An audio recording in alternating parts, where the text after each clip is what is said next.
et bienvenue sur Unique et Libre, le podcast dédié aux femmes hypersensibles qui osent montrer au monde leur lumière. Je suis Jennifer, professeure de yoga, coach et entrepreneur holistique, et ma mission est d'aider les femmes hypersensibles à refléter leur vérité, à prendre soin de la puissance de leur corps pour véhiculer leur puissance intérieure, afin de créer une vie d'abondance, d'harmonie et d'épanouissement, une vie où elles sont libres d'être elles-mêmes et d'exploiter leur plein potentiel, grâce au yoga, au développement personnel et à différents outils holistiques. Alors c'est parti! Je suis ravie de te retrouver après un petit temps d'absence et dans cette première capsule interview, tu vas rencontrer des hommes et des femmes inspirants, entrepreneurs de cœur au service de l'humain pour créer plus de conscience avec soi-même, les autres et ainsi que le monde. Une capsule pour t'aider à t'aligner à ce qui vibre pour toi, mais également à ton pouvoir créateur afin de reprendre ou prendre en main ta santé, tes relations, ton leadership et tes rêves. N'oublie pas la responsabilité et le prix de la liberté. Aujourd'hui, découvre Eulalie. Coach relationnel, elle accompagne les hommes et les femmes à briser les schémas toxiques, répétitifs, pour attirer une relation qui leur correspond. Avant de commencer, abonne-toi au podcast, partage au plus grand nombre et surtout n'hésite pas à nous envoyer tes retours à Eulalie et moi, on serait ravis d'échanger avec toi. Je te laisse tout de suite découvrir notre entretien et je te souhaite une très belle écoute. Bienvenue Eulalie. Merci. Je suis ravie de te recevoir sur le podcast. Merci d'avoir répondu à l'invitation. Tu es ma première interview, donc j'ai trop hâte. Alors, est-ce que tu peux te présenter et nous dire qui tu es ? Déjà, merci de m'accueillir. C'est vraiment super cool parce que je ne m'attendais pas du tout à intervenir sur un podcast, on va dire, aussi rapidement. Donc, déjà, ça fait plaisir de pouvoir parler un peu de ce que je fais. Et aussi de pouvoir le faire avec toi, parce que ça fait combien de temps qu'on se connaît, je sais même plus. Ça va faire à peu près presque 2 ans, je pense. Ouais. Ça fait bientôt 3 ans que je suis à La Réunion. Ouais, donc 2 ans, et puis là, c'est la première opportunité qu'on a de collaborer, donc c'est chouette, je suis trop contente. Donc, je m'appelle Eulalie, j'ai 31 ans actuellement. Mon parcours professionnel, oh là là, quel un sacré parcours. Alors, non, pas sacré. On va dire que ça a été assez linéaire puisque je me suis formée de 2009 au moment où j'ai eu mon bac, bac littéraire, à 2014 dans l'enseignement, puisque c'était ma trajectoire initiale. Voilà. Je suis issue en plus d'une famille de fonctionnaires, donc c'était un petit peu le parcours direct, facile, auquel tout le monde me prédestinait sans que j'avais trop envie, mais enfin voilà, c'était un choix, on va dire, assez naturel au départ, je dis bien, je mets la parenthèse. Et donc voilà, formation pour être prof que j'ai fait à La Réunion. Et ensuite, 8 ans quand même de pratique dans l'enseignement en tant que prof de français, jusqu'au moment où je me suis remise en question en 2020. Je m'en souviens très bien, de toute façon, tout le monde était confiné chez lui pour le Covid. Et moi, ça a été clairement un moment de remise en question existentielle, professionnelle, enfin la totale, quoi.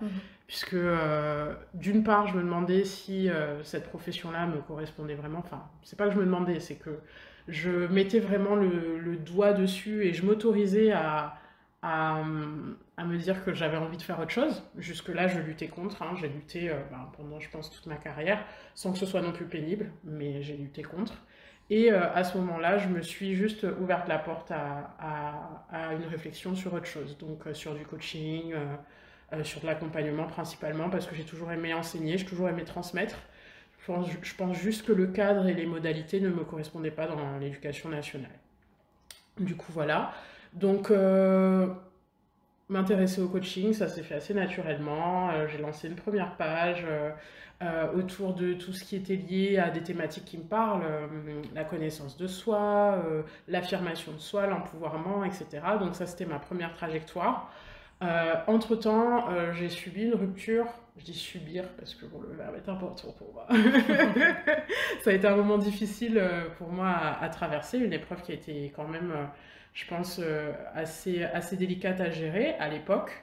Et du coup, ça m'a amené aussi beaucoup à remettre en question, là, en 2021, tout ce qui était lié au cercle relationnel, à ma vie sentimentale et à Bon, ben, ok, j'ai une trajectoire qui peut être épanouissante dans tous les autres domaines, parce que je me considère comme une nana qui réussit, entre guillemets, quand je fais quelque chose, mais pourquoi est-ce que dans le domaine sentimental, ça couille, quoi? Pourquoi, pourquoi il y a cette problématique à chaque fois?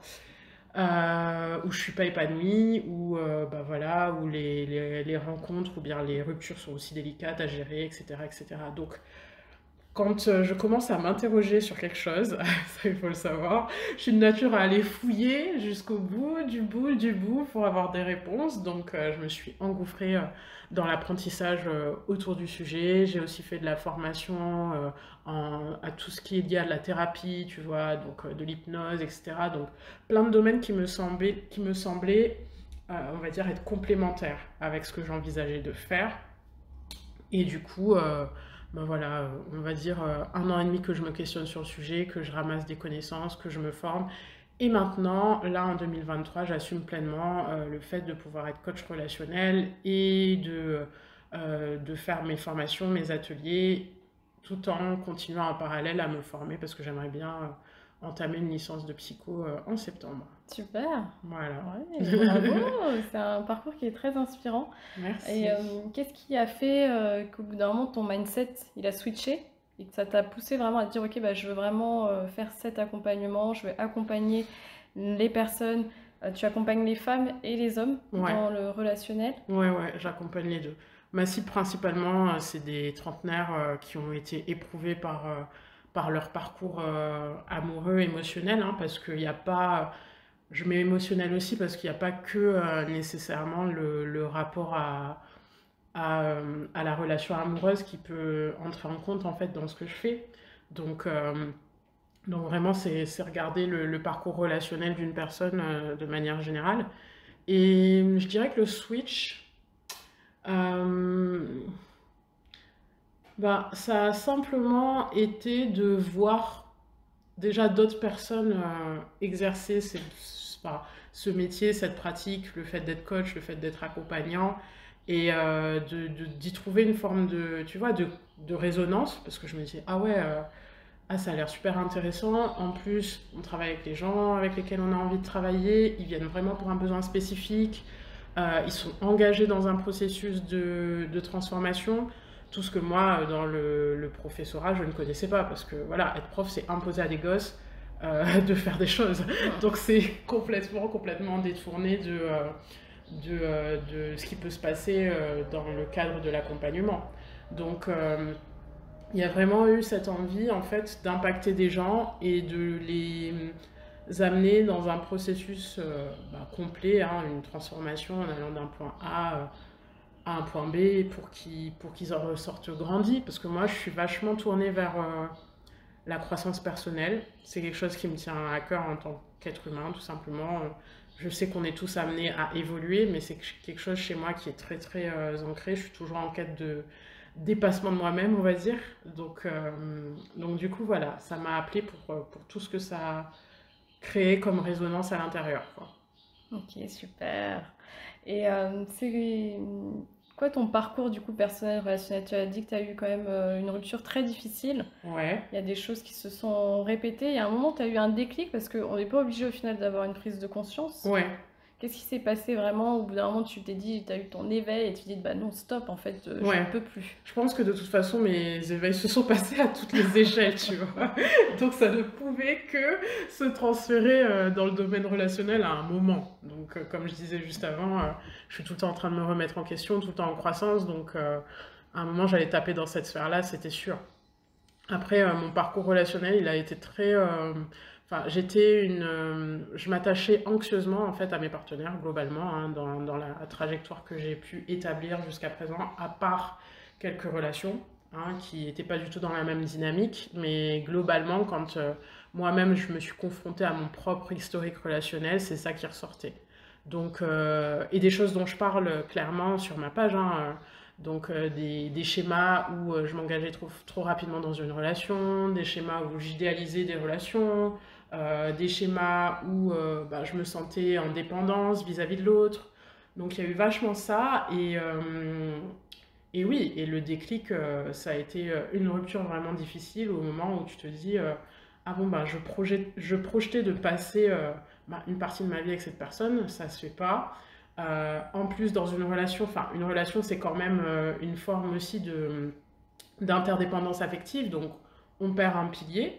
Et selon soi-même, son propre positionnement affectif, selon sa propre autonomie affective, on peut être plus ou moins chamboulé, on va dire, par la transition, parce qu'une rupture, voilà, ça laisse un creux, ça laisse un espace vide qu'on est censé re-remplir. Et du coup, à l'époque, bah, voilà, je me suis vraiment rendu compte qu'il y avait plein d'éléments que je liais uniquement à l'autre. Donc, à moi de reconstruire tout ça, etc. Et de me dire, ah non, mais il y a un problème, il y a quelque chose qui n'est pas équilibré, j'ai besoin de fouiller tout ça. Tu vois, donc au travers de mon propre éveil personnel sur plein d'échelles, bah, au moment où j'ai été trop en difficulté dans ce domaine-là et au moment où j'ai senti que bah, il y avait un manque d'équilibre, je me suis dit, ah, il faut que tu ailles questionner ça. Voilà. Et ça a été difficile pour toi d'accepter bah, le fait que tu as peut-être un côté anxieux, alors plus maintenant, je suppose, mais c'est vrai que quand on se regarde au final face à nos faiblesses, face à nos ombres, est-ce qu'il y a eu un moment où tu as dû prendre du temps aussi pour bah, l'accepter, te reconstruire Ah, mais complètement, complètement, parce que on se voit pas en fait comme ça.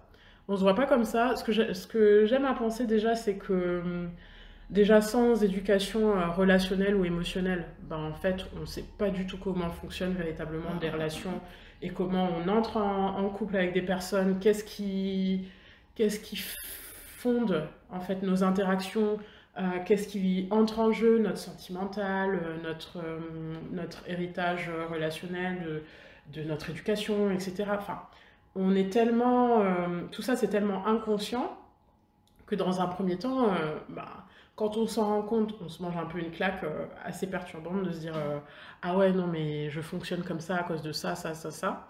Et en même temps, moi qui suis quelqu'un de quand même relativement girl power, indépendante, etc., femme forte, enfin, tout ce que je peux véhiculer, je me suis sentie clairement fragilisée par le fait de me rendre compte que, ben non, en fait, t'étais pas si forte que ça, parce que du fait de ce que tu as vécu pendant l'enfance, ben, en relation, tu as toujours eu besoin de créer une forme de dépendance à l'autre, etc., etc. Et c'est là que tu te dis, il y a quand même des petites choses à gérer. Donc oui, d'une part, ça fait mal de se voir en miroir.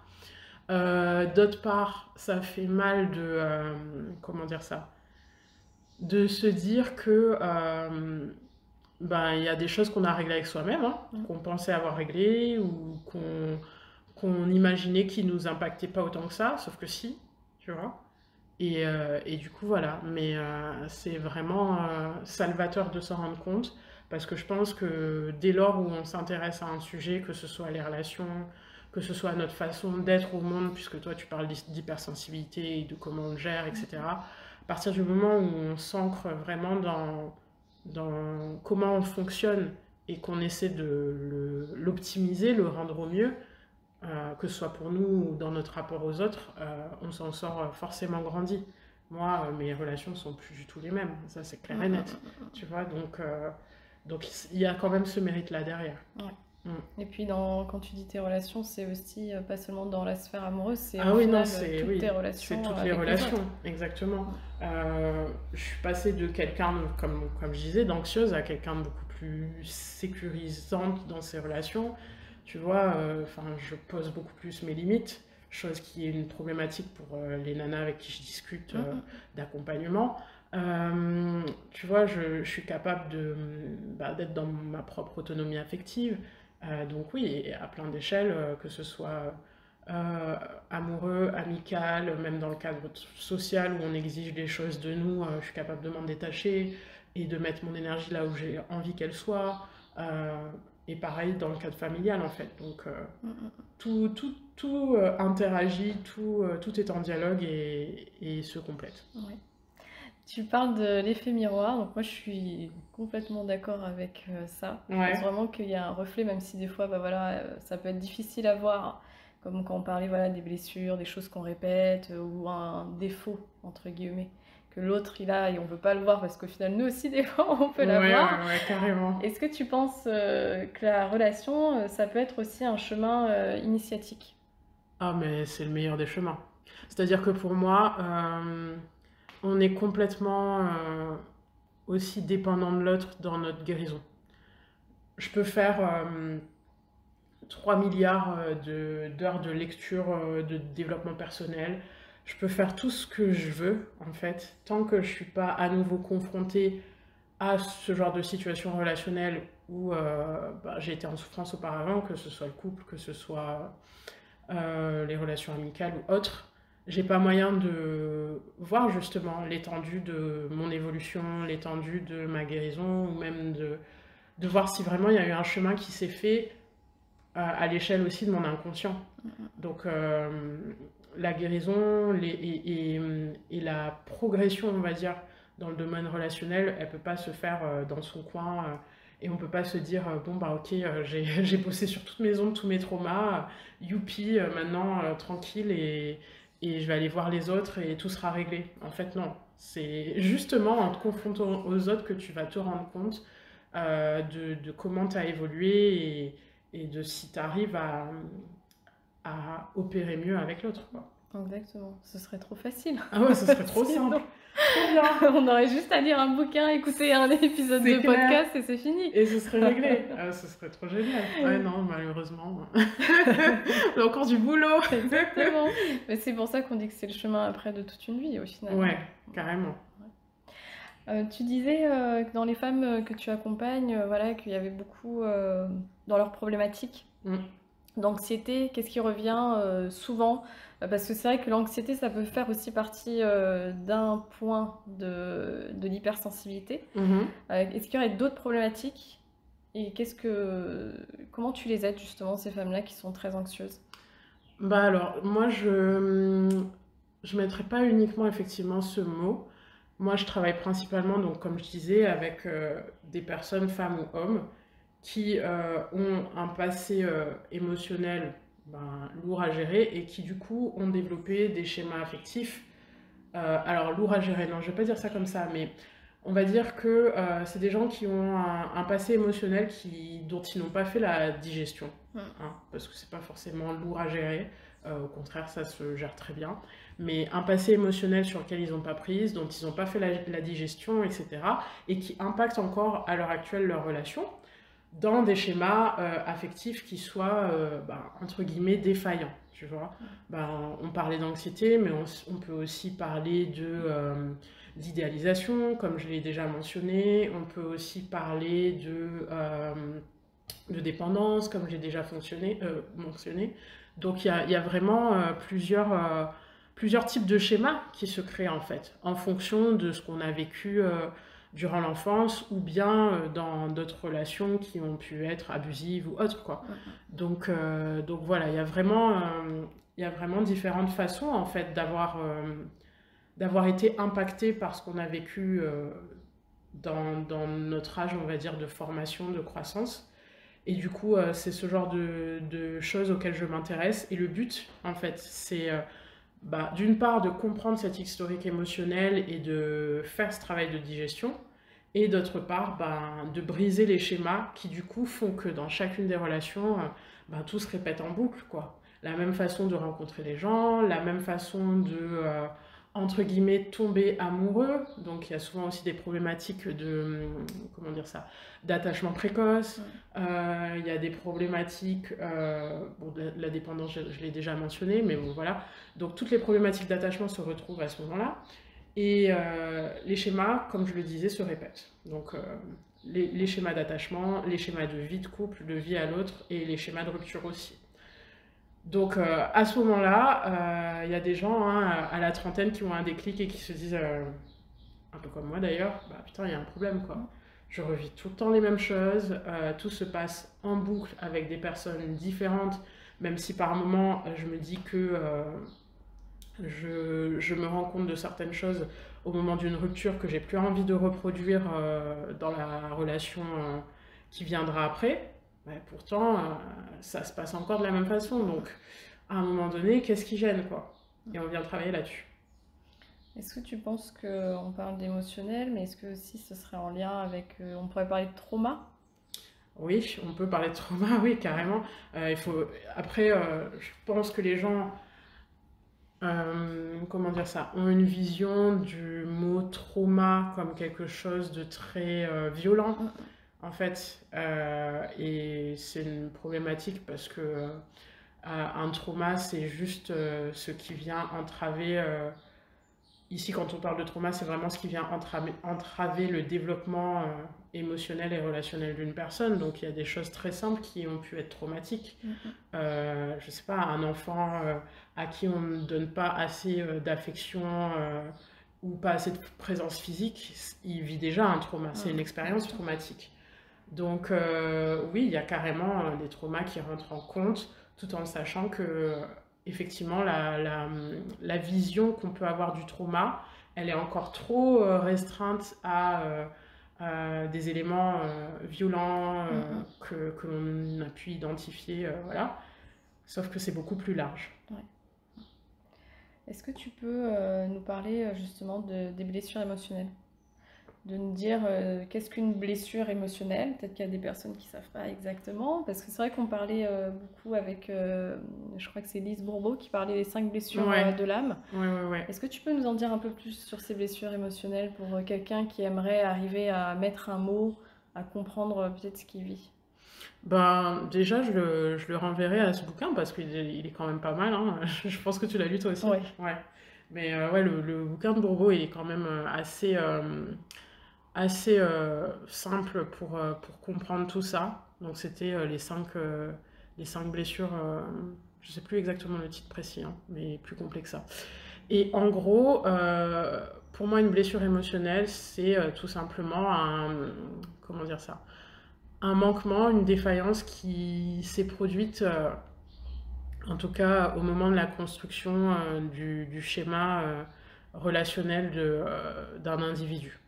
Tu vois? Donc c'est pour ça qu'il y a plusieurs orientations qu'elle prend pour en parler. Donc la blessure de l'abandon, où on a des individus qui ont été en situation, on va dire, d'abandon dans le cercle familial. Donc ça peut prendre plusieurs formes, hein. Ça peut prendre la forme d'un abandon véritablement physique, ça peut prendre la forme d'un ressenti d'abandon émotionnel, par exemple un enfant qui est délaissé au profit d'un autre. Donc il y a plusieurs dynamiques qui peuvent être vues là-dessous. Dans le même ordre de pensée, on a la blessure de rejet, on a la blessure d'humiliation, et après les deux autres, je m'en souviens plus. Trahison et injustice. Et injustice, voilà. Donc on a toutes ces réactions qu'on a pu créer au moment de l'enfance, en fait, qui interviennent dans notre processus ensuite de croissance et notre manière d'être aux autres, au monde, et même à nous-mêmes, parce que en ayant une blessure d'abandon, par exemple, on est tout autant disposé en fait, à se délaisser, à s'abandonner soi-même, parce que dans le rapport à l'autre, tel qu'on l'a construit avec des parents, par exemple, ben, on imagine ne pas mériter d'attention, de telle sorte qu'on ne la tourne même pas vers soi. Donc, la construction de la blessure, elle nous impacte vraiment à plein d'échelles. C'est pour ça que je le dis vraiment d'aller lire le bouquin, parce qu'il est vraiment précis et il décrit les détails de cette blessure, comment est-ce qu'elle peut intervenir, comment la guérir aussi, quelques pistes de guérison, parce que je crois qu'elle a aussi un autre bouquin là-dessus, et même l'impact physique que ça peut avoir sur nous, donc ouais, c'est assez parlant.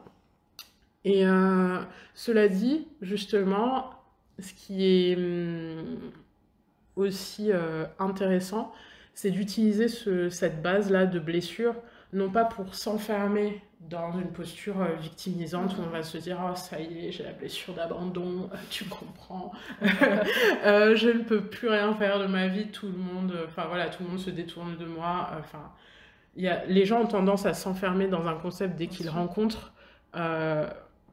Au final, il faut l'utiliser vraiment comme une forme d'éveil sur ce qu'on a pu vivre, mais aussi une réappropriation de sa propre trajectoire. Qu'est-ce qu'on peut en faire? Ok, j'ai vécu ça, mais au final, comment est-ce que je peux rebondir sur une blessure émotionnelle, quoi. Oui, tout à fait. C'est un peu ce que je dis aussi même pour l'hypersensibilité.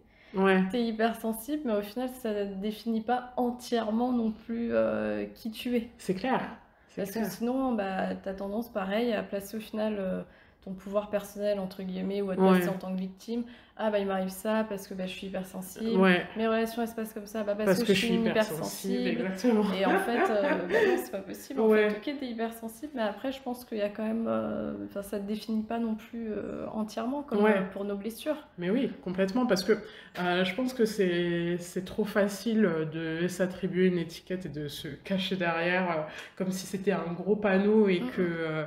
et qu'ensuite on ne dépendait que de ça. C'est d'ailleurs le piège. Ouais, Mais en fait, bah, on est capable de faire des choses bien au-delà de nos blessures, quoi. bien sûr. Enfin, Pas que ça voilà. soit une fuite, au final, Exactement. et au final, tu te responsabilises plus. Ouais.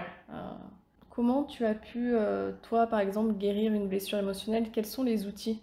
Comment on fait au final pour guérir une blessure émotionnelle? Donc ça demande de l'introspection. Ouais. Comment je dirais ça? Je pense que ça demande de l'introspection, de la responsabilisation et une forme d'humilité parce que en fait on se dit plus ou moins il y a toujours des trucs à taffer ou on se rend compte de l'étendue de l'impact de cette blessure sur notre life.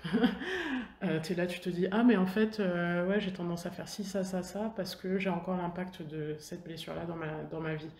Donc c'est assez compliqué au départ. Donc première phase, c'est introspection, juste admettre et ne plus lutter contre. Moi, à la meuf ultra vaillante, forte, etc., me dire que au départ que j'ai pu souffrir d'une blessure d'abandon, j'étais là quoi, comment ça Enfin, en gros, ne pas l'admettre, ça a été ma première, mon premier réflexe et pas genre ouvertement, mais juste mentalement, j'étais là à lutter contre. Avec mes pensées, quoi. Donc, j'avais pas spécialement envie de me confronter à ça. Sauf que, ben, plus tu fais l'audit un petit peu de ta vie, de comment tu fonctionnes, de tous tes schémas inconscients, tu vois en fait l'impact, même si tu n'as pas envie de l'accepter. Donc, il y a l'acceptation et l'introspection qui amènent, enfin, non, il y a la réalisation et l'acceptation via l'introspection, en fait. Moi, ça a été ce parcours-là. Ensuite, responsabilisation. Pourquoi? Ben, d'une part parce que, ok, on est des petits enfants blessés, meurtris, qui avons souffert de plein de choses, mais à un moment, il n'y a personne pour nous sauver. Malheureusement, on a toujours envie de dépendre des autres, on a toujours envie d'aller blâmer les autres. D'ailleurs, nos parents qui n'ont pas fait ce qu'il fallait, etc. Mais je pense qu'il faut avoir beaucoup de compassion et d'empathie parce qu'ils ont fait avec ce qu'ils savaient à l'époque. Et il faut dire qu'à l'époque, ils ne savaient pas grand-chose en termes d'éducation, en termes de... Voilà. Et ils ont l'héritage de leurs propres parents qui devaient être complètement navigués à vue. Hein. Donc, je pense qu'on est la première génération en fait à prendre en charge notre propre bien-être émotionnel et mental. Et donc il faut l'avoir en tête. Et à partir de là, ben, on se responsabilise à se sentir mieux vis-à-vis de ce qu'on a pu vivre auparavant. Donc grosse situation de pardon et de lâcher prise, parce qu'on ne peut pas être victime de cette narration-là, comme je le disais, trop longtemps. Et ensuite, on se responsabilise pour que ça aille mieux. Donc, on prend en charge, si je prends le cas d'une blessure d'abandon, on prend en charge le fait de ne plus s'abandonner et de ne plus abandonner les autres ou se mettre dans des situations d'abandon, tout simplement. Donc, ça peut pas... Tout simplement. Non, c'est pas si simple, mais... mais voilà, ça prend cette forme-là. Donc, ne pas s'abandonner, ça peut être... trouver sa forme de discipline dans une pratique sportive qui nous correspond. Évidemment, ça peut être, je sais pas, s'investir dans un projet, ça peut être prendre en charge sa santé au travers d'une alimentation plus saine. Donc il y a plein de facettes à ça. Il y a plein de facettes au fait de se responsabiliser pour être bien avec soi-même. Et aussi, du coup, comme je le disais, avec les autres. Donc, ne pas s'abandonner, c'est savoir poser des limites dans les relations. C'est savoir affirmer ses besoins, ses envies, etc. Et ne pas s'abandonner, ça prend aussi la forme, tout simplement, d'être capable de gérer le rapport émotionnel qu'on peut avoir aux autres, qui ne dépend pas finalement que des autres. Il y a aussi beaucoup de nos perceptions, il y a beaucoup de nos croyances. Du coup, voilà. Donc, on accepte, on se responsabilise, et je pense qu'au fur et à mesure, c'est pas comme une pilule qu'on prendrait et il y a un avant-après où le matin on se sentait malade et 2 jours après on se sent mieux. Non, je pense qu'on voit une vraie progression de on va dire, construction personnelle au fur et à mesure, quoi. Juste en faisant des choix au quotidien. Ouais. Est-ce qu'on pourrait parler au final d'amour de soi et de respect de soi? Est-ce que tu penses que la phrase s'aimer soi-même avant d'aimer les autres, c'est juste ou pas? Est-ce qu'on peut d'abord, il faut absolument qu'on s'aime soi-même avant d'être dans une relation? Ou on peut faire ce travail même si on débute une relation où elle est vouée à l'échec? Ben, c'est très complexe parce que c'est une question que je me suis posée aussi. Voilà. Mais c'est beaucoup plus complexe parce que c'est beaucoup plus dépendant qu'on ne le croit. Il y a une facette de l'amour de soi qu'on doit à soi-même, tu vois, donc l'estime de soi, etc., qui nous permet juste d'être un être humain intègre dans la société. Parce que bon, bah, limite, si on n'a pas de dignité, on se fait marcher dessus par n'importe qui. Donc il y a un rapport à l'amour de soi essentiel qu'on doit créer juste pour bien vivre, tu vois. Ensuite, il y a un rapport à l'amour de soi qui est aussi très dépendant de l'autre. Parce que on gagne aussi une forme de validation, une forme de... comment dire ça? Une forme d'affirmation au travers du rapport qu'on a avec l'autre. C'est souvent l'autre qui vient valider nos compétences. C'est souvent l'autre qui vient nous donner plus de place dans, je sais pas, dans un parcours sociétal, etc. Donc notre rapport à l'amour de nous-mêmes, il est aussi impacté par le rapport qu'on a avec l'autre. Donc c'est très, très, très interdépendant. Après, cela dit, sur la question de est-ce qu'il faut s'aimer soi pour aimer l'autre? Non, je pense qu'il faut essentiellement avoir de l'estime de soi, tu vois, et d'être capable en fait, de se tenir dans son affirmation personnelle.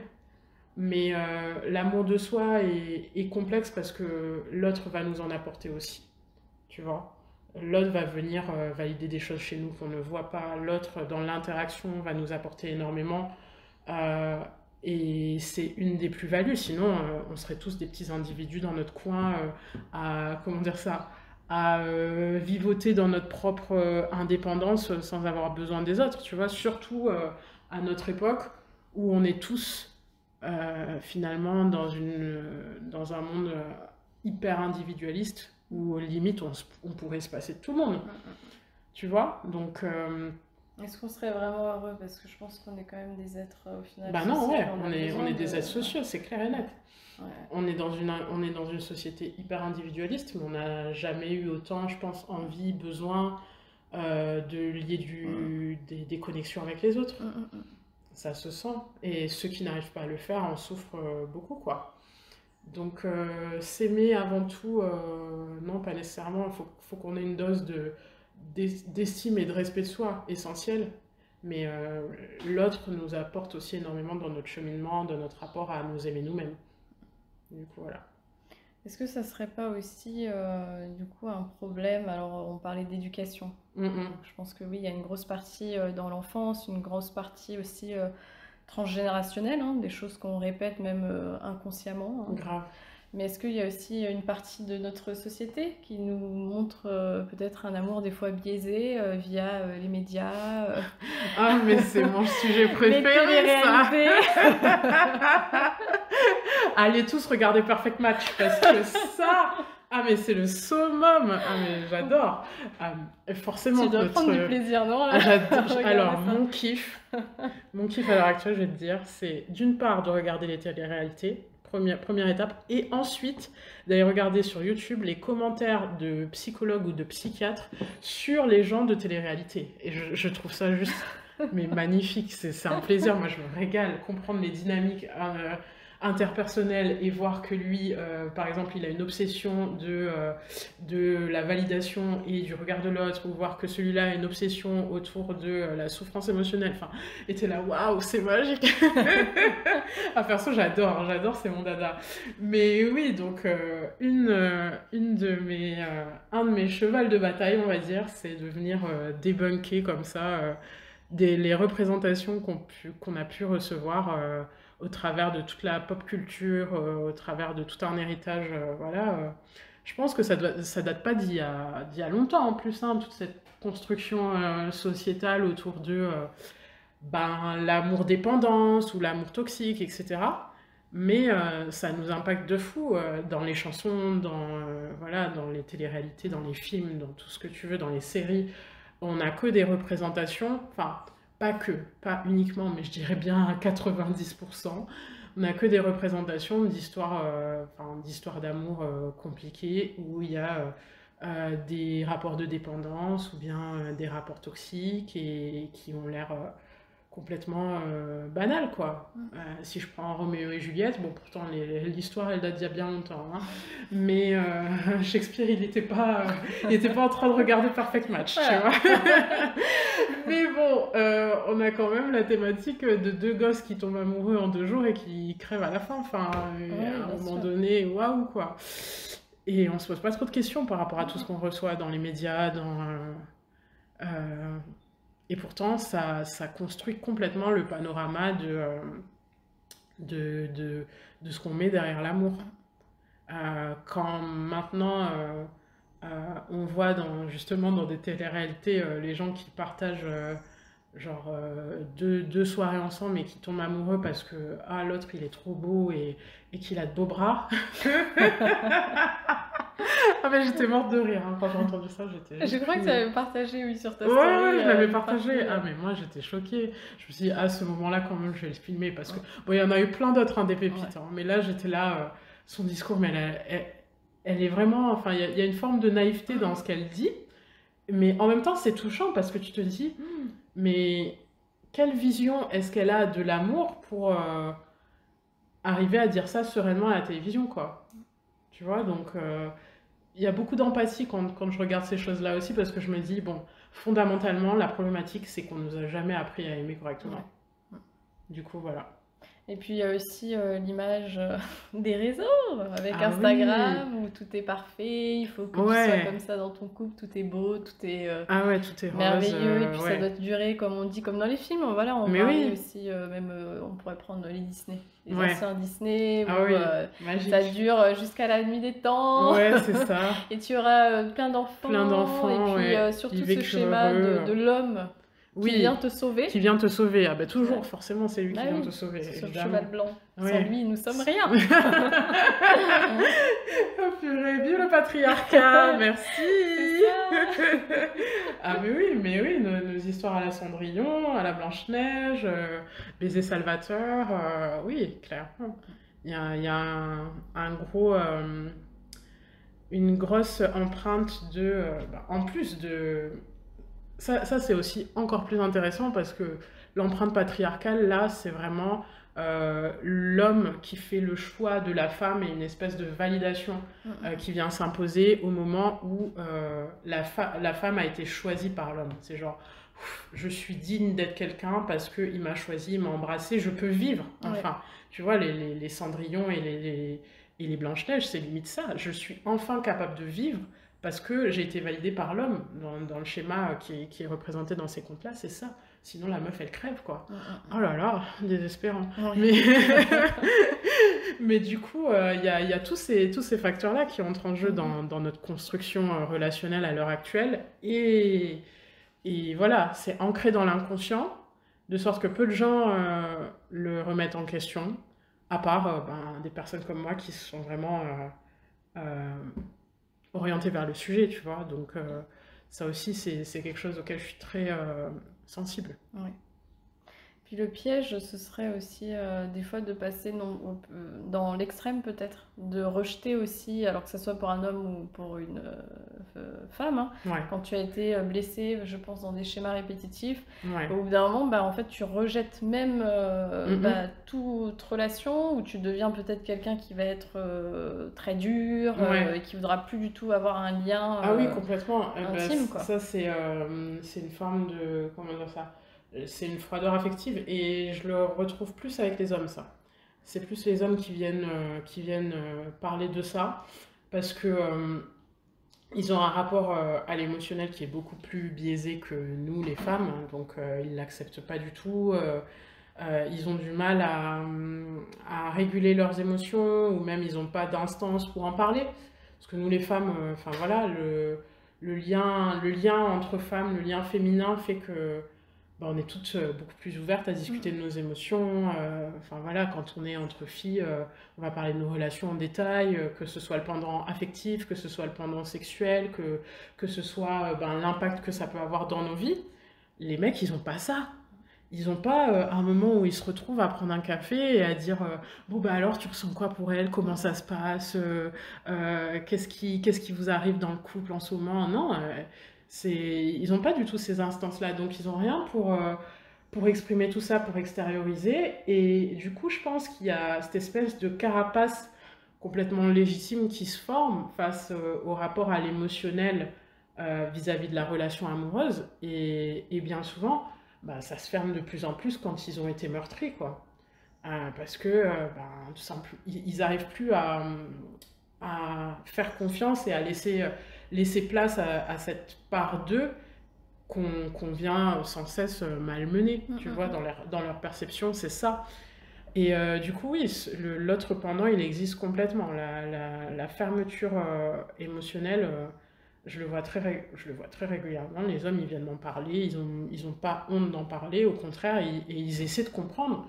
Ils comprennent pas pourquoi ils sont dans cette phase, en fait, où, et bien souvent, c'est après une rupture importante, douloureuse, où ils sont dans cette phase où, en fait, ils ont envie de rien ni de plus personne, et ils remettent en question complètement leur capacité, ne serait-ce qu'à rééprouver des sentiments derrière. Hein. C'est même pas à être en couple, c'est juste à expérimenter une vie émotionnelle. Ils sont juste là à se dire mais est-ce que je vais pouvoir encore aimer quelqu'un? Et c'est important d'en parler, ouais. On parle beaucoup du féminin, tu vois, Mhm. mais blessé, mais je pense que moi je l'avais déjà cité dans un de mes podcasts. Au final, même pour les hommes, je pense que c'est pas facile non plus parce qu'eux aussi ils ont une pression. Ouais, Et puis bon, bah voilà, il y a aussi le patriarche inconscient, tout ça ouais, qui s'est passé. Donc au final, pour moi, c'est plus un masculin qui est blessé complètement. dans ce qu'il fait en fait. Mhm. Et on est tous hein, au final un peu impactés par ça. Et moi je le vois même dans ma relation, tu vois, l'effet Ouais, miroir, où moi il vient aussi m'appuyer sur la blessure du masculin, et puis bah, moi je vais appuyer sur sa blessure du féminin. ouais, Et c'est là aussi, bah, si tu as conscience, bien oui, entendu, de ça, ouais. où bah, tu peux, ok, bah là, ok, il y a un truc, ça s'est éveillé, voilà, donc je vais peut-être aller creuser là-dessus. Mais oui, je pense que c'est pas facile non plus pour les hommes, Ah, tu vois. complètement, complètement. Je pense que... comment dire ça? C'est sûr hein, qu'ils ont des privilèges en termes de pouvoir dans notre société et en termes d'impact, mais après, pour tout ce qui est du côté de leur polarité féminine, bah, les pauvres, ils sont lésés parce que ça a été clairement abandonné. Donc, il faut aussi avoir un peu d'empathie vis-à-vis de ça, dans la progression qu'on peut avoir avec les hommes, quoi. Mm, mm.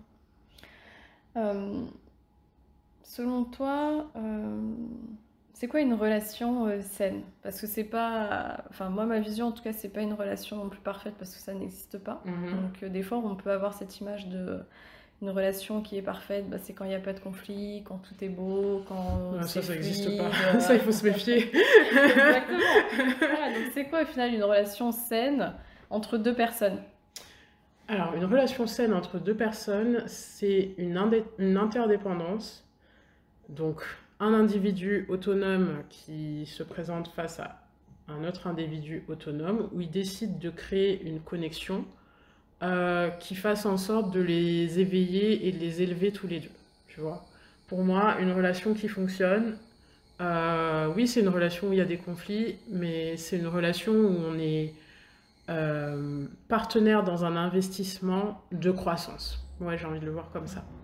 Tu vois, donc, ok, on peut se disputer, mais on sait qu'on est une équipe et qu'en fait, derrière une dispute, il y a des éléments qui nous posent problème à l'un et à l'autre, on les règle et on se sent mieux et on grandit ensemble, tu vois. Donc, ça n'a rien à voir effectivement avec cette idée, encore une fois, qui nous l'a imposée, si ce n'est la société ou les perceptions qu'on peut avoir. Mais non, une relation saine, c'est deux personnes autonomes qui s'investissent à créer de la croissance. Et c'est pour ça que il y a certaines relations saines qui peuvent très bien se terminer, en fait, parce que les gens ont tiré ce qu'ils avaient besoin de tirer de la dynamique et à un moment, ils s'y retrouvent plus, ou ils prennent un chemin différent, ou voilà. Faut pas non plus mettre une pression de longévité à un couple de sorte à ce qu'on lui mette l'étiquette de c'est un couple sain parce que voilà, il a duré 40 ans. Il y a des gens, ils se connaissent depuis 40 ans et ils s'adressent à peine la parole. Il y a aussi cette vérité-là. Donc voilà, donc, deux personnes qui s'investissent pour leur croissance mutuelle, quoi. Moi, je mettrais ça derrière couple sain. Voilà. Je pense que c'est bien justement que tu dises que c'est un partenaire et une équipe. Parce que des fois, on peut avoir cette sensation que c'est chacun pour soi et qu'on est l'un contre l'autre. Voilà. Bah oui, c'est important de le rappeler parce que sinon, je veux dire, je vois pas l'intérêt du couple si c'est pour être en permanence en train de lutter face à l'autre. Je pense que dans ces moments-là, il y a quelque chose que l'autre nous renvoie qu'on n'a pas géré avec soi. Si, par exemple, je sais pas, on critique sans cesse l'autre pour un petit truc qui nous dérange, pourquoi ça nous dérange au fond? Qu'est-ce que ça vient réveiller chez nous? Est-ce qu'il y a un truc qui n'est pas réglé? Enfin, tu vois, il y a plein de... Les disputes, je pense que les disputes qu'on mène en couple, en vrai, c'est souvent des choses qu'on se reproche, comme on disait, hein, des choses qu'on se reproche à soi-même, qu'on n'a pas trop envie de voir et qu'en fait, qui nous renvoie à une forme de notre propre faille en tant qu'humain ou de la façon dont on se juge, en fait. Tu vois? Et c'est important de le voir comme ça. Donc l'autre, il n'est jamais ennemi quand on est dans le couple. Et s'il le devient, faut vraiment s'interroger. Faut vraiment s'interroger sur déjà l'intérêt de la relation et sur le pourquoi derrière l'ennemi. Qu'est-ce qu'on vient, entre guillemets, diaboliser? Qu'est-ce qui nous pose vraiment problème? À quoi ça fait écho chez nous? Parce qu'il y a des choses qui nous dérangent, qui sont uniquement liées à ce qui nous pose déjà problème chez nous, parce que ça fait miroir, comme on le disait, et que le voir chez l'autre, extériorisé comme ça, qui prend forme, ça nous agace, en fait. Et donc, à partir du moment où on le gère avec soi, le reste est mieux appréhendé. Et puis est-ce que des fois quand tu as un conflit, au final, au fond, c'est pas un besoin ou alors Aussi. une limite qui n'a pas été posée et au final on en revient à la communication? Complètement. Est-ce qu'on a appris à communiquer? C'est une bonne question. Pareil, de manière assez bancale, je dirais, hein. Franchement, non, on n'a pas... En fait... Là encore, je renvoie aussi à la théorie des styles d'attachement, en fait, où tu peux avoir un attachement anxieux, évitant et désorganisé aussi, en tout cas dans les styles d'attachement qui sont liés à de l'insécurité, face à des attachements sécuritaires. Donc, encore une fois, dans notre croissance personnelle, etc., les schémas qu'on a vus se produire durant notre enfance, on fait que dans certaines configurations, par exemple, parler de nos besoins, c'était considéré comme quelque chose qui ne nous apportait pas de l'amour, donc on s'en détachait. Alors que pour certains, ça paraît évident. Donc, c'est pas nécessairement qu'on n'a pas appris à communiquer, mais peut-être que dans notre enfance ou nos éducations, il y a différentes façons de percevoir le rapport aux besoins, le rapport aux limites et le rapport à simplement à l'affirmation de soi, quoi. Donc tout ça à explorer. Ça en fait des choses à explorer. C'est ça. Mais on en revient quand même souvent à à l'enfance, au Oui, final. complètement, complètement. On va parler un petit peu de la femme hypersensible, vu que c'est les femmes que j'accompagne beaucoup au travers de ce podcast et en dehors. Est-ce que tu peux nous parler de la femme hypersensible? On sait que l'hypersensibilité, c'est quand tu as tes émotions et tous les stimuli internes et extérieurs aussi qui sont plus exacerbés, qui sont plus forts. Il y a quelque chose que je revois beaucoup, c'est des personnes aussi qui sont beaucoup dans le mental. Donc il y a un manque au final d'ancrage et de sécurité. Comment on peut justement développer l'amour qu'on a déjà pour soi pour avoir ensuite des relations qui sont plus saines avec les autres, plus sereines? Yes. Déjà, je pense qu'il y a une légitimité à ancrer, de se dire, bon, je suis comme je suis et je fais en sorte d'être déjà bien avec moi-même en tant que femme hypersensible. Parce que du coup, comme je te le disais en aparté, j'ai fouillé un peu ce que c'était que l'hypersensibilité et je me suis vachement retrouvée dans cette idée d'avoir des stimuli internes, externes exacerbés et de comment je devais le gérer. Et de suite, je pense que si on se met l'étiquette hypersensible sans pour autant apprendre à le gérer ou se l'approprier, on va aller dans la mauvaise direction, à savoir de peut-être utiliser l'hypersensibilité comme un cadre victimisant où l'autre va venir nous sauver de nos propres, comment dire ça, nos propres failles émotionnelles ou de notre côté exacerbé en fait. Il va venir nous sauver de ça. On va externaliser la gestion émotionnelle avec l'autre dans le sens où on va être là, c'est quand même mon mec, il est censé m'apaiser, etc., etc. Non, je pense que dans un premier temps, ce qu'il est important de faire, ça va être de recréer un cadre serein avec nous-mêmes, donc une sécurité intérieure dans le fait de vivre et de ressentir nos émotions, de comment est-ce qu'on les régule, de comment est-ce qu'on les communique au quotidien, de trouver aussi un cadre d'expression pour ces émotions-là, que ce soit auprès d'amis qui nous comprennent, etc. Je pense que avoir un cadre relationnel, en fait, plus large et déjà nourrissant dans les autres sphères, c'est très, très, très important, parce que c'est là-dessus aussi que tout repose. Ensuite, une fois qu'on est... une fois qu'on se sent en sécurité émotionnellement et dans d'autres cadres relationnels, on sait qu'on va pouvoir le vivre dans un couple, en fait. Et quand on a cette autonomie aussi de gérer correctement nos émotions, on va pas sentir que on vient créer cette espèce de pesanteur chez l'autre dès qu'on ressent des choses trop compliquées à gérer, ou bien dès que on a un épisode où ça part tout azimut, non, on est capable de s'ancrer, on est capable de vivre les choses sereinement. Après, je pense qu'il est important aussi de côtoyer des gens qui sont capables d'accueillir cette variété émotionnelle-là, cette richesse émotionnelle-là, parce que certains n'en sont simplement pas capables, donc il faut avoir cette faculté de discerner entre les gens, ceux qui sont aptes à recevoir et ceux qui ne le sont pas. Et du coup, voilà, quoi, en faisant le tri, on arrive à tout simplement à être proche de personnes qui nous correspondent vraiment et qui vont nous tirer vers le haut.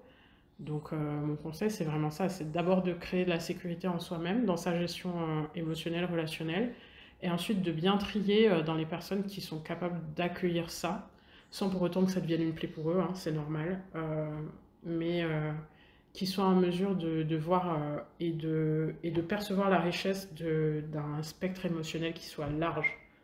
Du coup, voilà. Et pas hésiter, en fait, à être discriminante dans son approche des gens, parce que sinon, on se met soi-même en souffrance. Ça sert à rien d'avoir auprès de soi des gens qui trouvent que nos émotions, elles sont trop difficiles à gérer, ou des gens qui nous jugent, ou des gens qui ne nous comprennent pas. Ça nous sert strictement à rien. Donc, faut pas hésiter à trier, fort, efficacement. S'entourer que des personnes avec qui on a envie de partager notre temps et notre énergie. Exactement. Comme tu dis, qui ne sont pas dans le jugement. Ouais, c'est important. Super. Merci Amélie. J'en reviens à la femme ou l'homme, hein, vu que tu accompagnes les deux. Après une rupture, quels seraient pour toi les conseils? Comment enfin, vivre au mieux, on va dire, ce deuil, parce qu'on pourrait parler au final On d'un parle de deuil. deuil, ouais, ouais, ouais. On parle de deuil, ben, on l'avait un peu évoqué au début du podcast, mais pour moi, ben, comme on disait, une rupture, c'est créer un espace vide, en fait, relationnel, émotionnel, etc., au sein de notre vie qui nous impacte forcément, parce que on se sépare de quelqu'un, c'est se séparer d'habitude, c'est se séparer d'une présence, c'est se séparer d'énormément de choses. Donc pour moi, il est important en fait qu'une personne qui vit cette sensation de rupture, déjà, elle accepte que ce soit un deuil. T'es pas obligé de te sentir bien là, t'as d'autres choses à faire, pleure. Pleure, mange des pépitos devant ta télé, enfin j'en sais rien, mais S'autoriser. voilà, s'autoriser. S'autoriser à être mal, s'autoriser à chialer, s'autoriser à avoir envie de s'enterrer six pieds sous terre, enfin c'est normal, c'est normal. Faut qu'on arrête la course tu vois, aux good vibes dans ces moments-là. On ne peut pas être toujours performant et surtout pas quand on vit ça. Donc on accueille, on se laisse vivre et du coup on évacue plus facilement parce que si on lutte contre, je pense que ça prend d'autant plus de temps et ça se vit d'autant plus difficilement que quand on accepte de se poser je sais pas combien de temps et de plus avoir envie de voir des gens et de plus avoir envie d'être sympa et d'avoir envie de chialer. Voilà.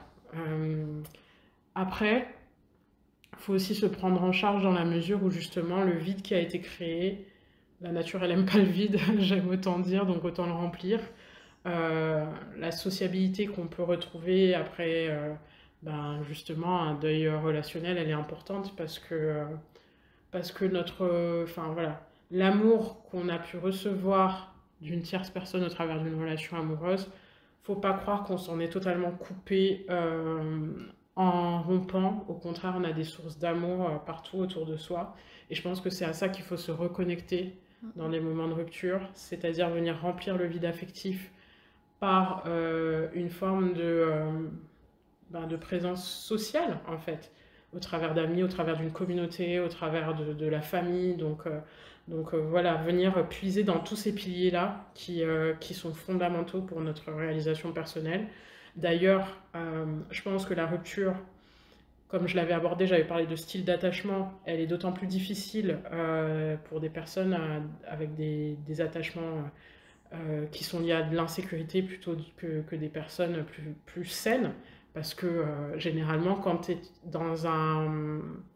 dans une situation où bah, il n'y a pas eu de dépendance, où il n'y a pas d'idéalisation, où il n'y a pas tous ces schémas liés à des attachements insécuritaires, bah, en fait, tu as déjà tous ces piliers qui sont présents dans ta vie. Donc, quoi qu'il en soit, la rupture est douloureuse, mais elle n'est pas non plus un frein au fait de se sentir bien dans sa vie et épanoui. Donc, il va y avoir une phase un petit peu endeuillée, mais aucune incapacité à rebondir et à aller de l'avant. La rupture, elle est vraiment problématique pour les gens qui créent de l'attachement sur un fond d'insécurité ou sur des schémas affectifs défaillants. Donc, donc voilà. Donc pour tous ces gens-là, l'important, c'est de venir remplir ce vide et de se rappeler que, ben voilà, une relation qui se termine, c'est pas une fin en soi. On est tous voués à recréer des schémas relationnels, enfin voilà, à interagir avec d'autres personnes. Cette nana-là ou ce mec-là, il va pas finir ou elle va pas finir célibataire et mourir dans un coin avec ses animaux, non, voilà. Sauf si c'est son choix. Sauf si c'est son choix, effectivement. Mais il n'y a aucune fatalité en tant que telle. Donc du coup, voilà.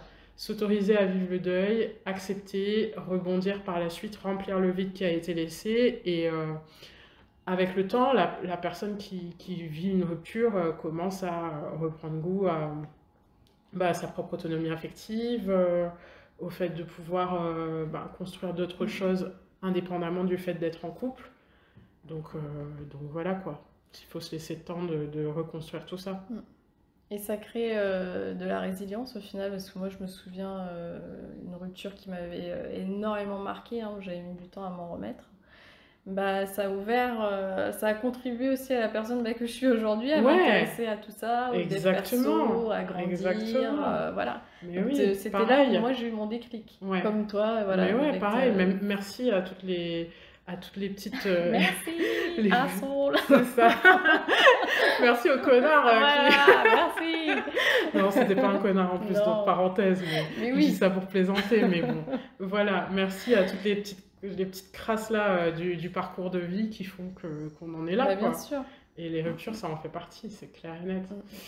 Ah là là, mais ouais, sacré, sacré bagage. Mais je pense que effectivement, en fait, comme le rapport à l'autre, ça vient toucher euh, à tout en fait chez nous. Ça vient toucher à l'identité, ça vient toucher à nos émotions, ça vient toucher à, je sais pas, à tout ce qu'on a comme ancrage. À quelqu'un d'autre, en fait, il nous détermine sur plein de choses. Il peut nous déterminer sur notre rapport à l'argent, sur notre rapport au physique, sur notre estime qu'on a de nous-mêmes, etc., etc. Forcément qu'à un moment où on vit une rupture avec une personne qui est importante pour nous, bah, je pense qu'il y a un switch à 360 qui se fait parce que en fait ça nous remet tellement en question dans ce qu'on est que bah oui forcément il y a des changements importants qui se jouent à ce moment-là. Et je pense que il y a beaucoup d'entrepreneurs que si je les questionnais, je leur demanderais bon bah quel a été ton déclic? Je pense que je pense que j'aurais bien au moins un bon 50% de rupture douloureuse, tu clair. vois. Ou à un moment, déclic de ok, à ce moment-là, il faut que je me pousse à faire ci, ça, ça, ça pour m'accomplir, tu vois. Étant donné qu'on peut pas compter sur les queumés.